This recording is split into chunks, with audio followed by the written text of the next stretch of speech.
within the career field of education or any career field, there are just certain things that you're not prepared to see, certain things you're not prepared to hear, certain things you're not prepared to feel.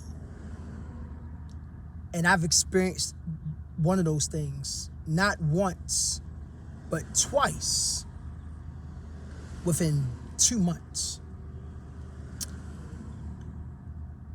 At the end of September, I was getting ready to drive home from Miami. Spent the weekend hanging out with my friends and whatnot. We were working on some music, well, more specifically Palm Beach, I should say. I don't know why I said Miami. And I went on Instagram before I started driving. I saw one of my former students who graduated last year post something, and it said Fly High Genesis. Now, I'm sitting here thinking, what Genesis, right? So I inboxed her and said, Genesis who?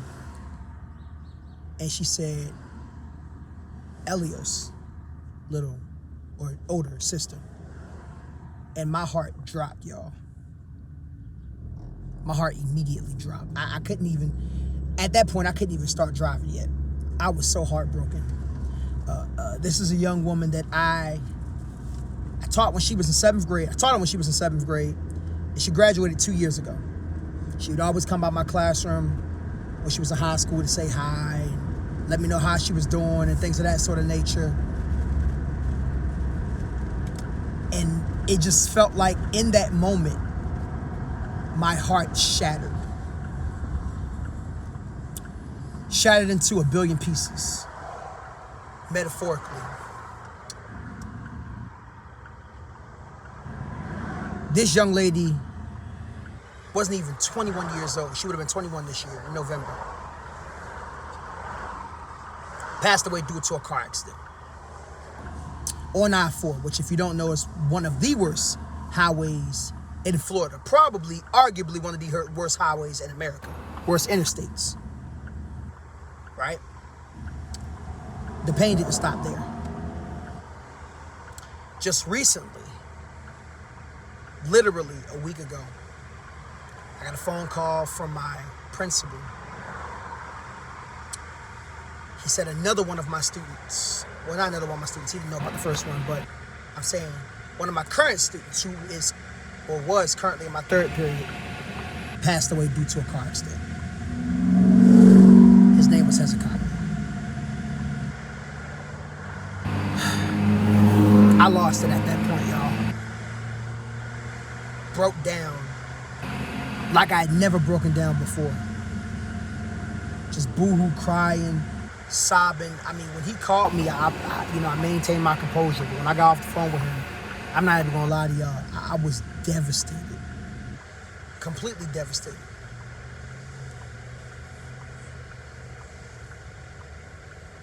Both of these individuals had so much ahead of them. One was in college currently. The other one, like I said, he was in my 3rd period. He's a senior. I teach seniors. And I don't have children of my own, at least as of yet. But I always treat my students like my children. Like, literally. I call them my kids. I call them my jits. If you think about it, any teacher, you have students several times throughout the day. You see them more than their parents see them, truth be told, especially during the school year. You become attached to these kids. These growing into young women and young men, young adults, because that's typically what I have. Like I said, teaching seniors, 16, 17, 18, sometimes even 19-year-olds. And it sucks, y'all. Losing a student sucks. If this is the closest thing to potentially losing a biological child, I wouldn't wish this on my worst enemy. And I can only imagine what the parents are feeling. Can't even begin to imagine, matter of fact. Because I'm not even a parent of my own. The closest thing that I can amount to this is my little brother and sister who are currently seniors themselves, who will actually be 18 this month. Crazy, right? These just about to be 18 years old. God darn. And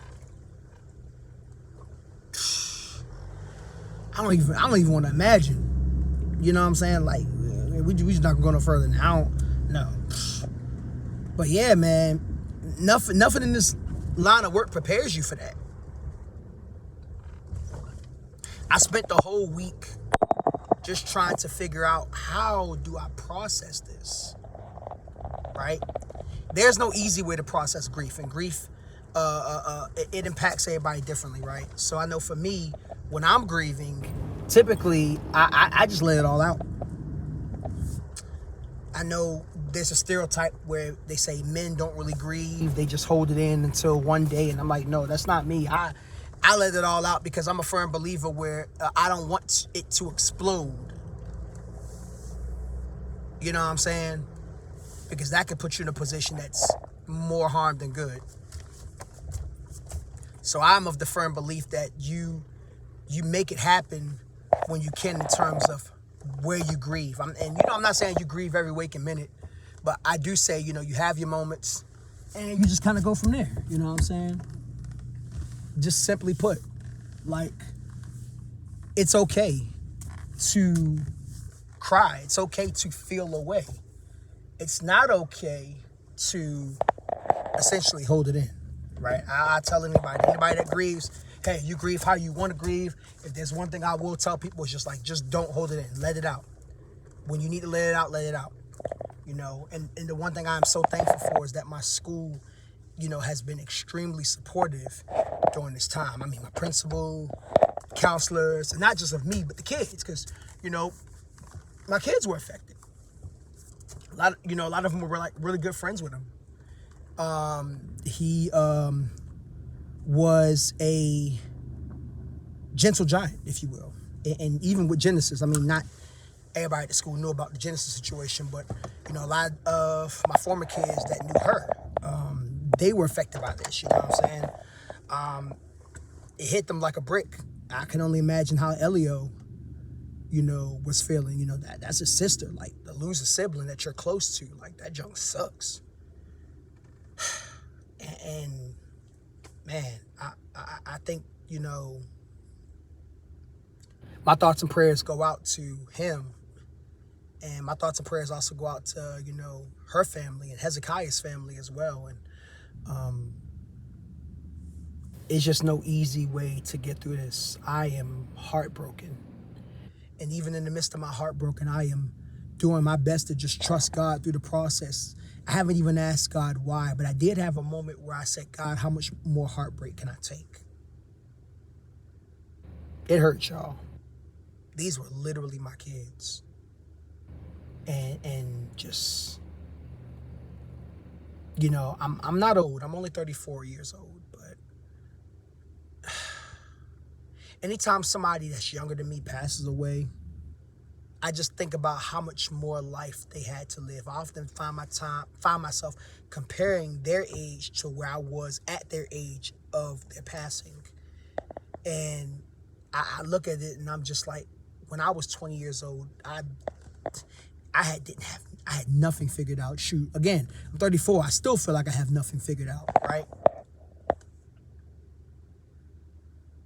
And it just hits you different. So I don't know much I can say. I don't know if there's any teachers who've ever dealt with what I'm dealing with, but if there's anybody who has, or when that time comes, because you might experience it if you teach long enough. This is 9 years of teaching for me. Now, there are some people that have been fortunate enough to not have dealt with this, or at least as far as they know, they haven't dealt with this. But man, my advice is grieve. Take it day by day. Process how you see fit. And if anything, I'm going to tell you what my principal told me and my students. Focus more on the celebration than the sadness of his departure. And I know that's kind of hard to do, especially when somebody is that young and you're just like, well, they were so young, they had so much life to give, this, that, and the third, and the fourth, and the fifth. And I agree with you wholeheartedly. Because again, this wasn't even this just a little over a week ago, as by the time you see this video, and I'm still processing. Shoot, I spent all Saturday crying, just in my bed, just sad. Not all day, literally, but it was a good portion of the day where I was going through it. And I had my moments where it just comes up. And I think the only thing that I can do as a teacher and as a human being is just be there for the people that need me the most, aka my kids, and make sure I take care of myself. It's a balance. You know, I felt so strongly to be there for my kids, and I remember the counselors were saying, yes, be there for your kids, but also don't forget to be there for yourself. Because just like it's hard for them, it's hard for me too. You know, both of these individuals I've known since middle school. Both of them. I didn't teach Genesis when she was in high school, but like I said, once again, she always came by my classroom. Hezekiah, this was my first year teaching him, but you know, he was in my summer school class over the summer. I remember one time he made a joke in class and was like, Mister, remember when people were cursing at Boys and Girls Club, middle school, and you said you'll make us right till Jesus come back? And I said, I'll still make you right till Jesus come back. Ain't nothing changed. You know what I'm saying? Like, shoot, I feel like a / OG saying just the way that came off. Oh man, I love these kids, man. I don't want to lose no more kids, y'all. I'm trying so hard not to cry right now. I don't cry on camera. But if you can understand the pain in my voice, I can't, dog. I can't lose no more kids. I'm so heartbroken right now, y'all. And I know God's plan is perfect and sufficient in all his ways, but I'd be lying to you if I didn't tell you this junk hurts a lot. So for those that know the words of prayer, please pray for their families. Pray for our school. You know what I'm saying? Teachers, love on your kids. Tell them you love them.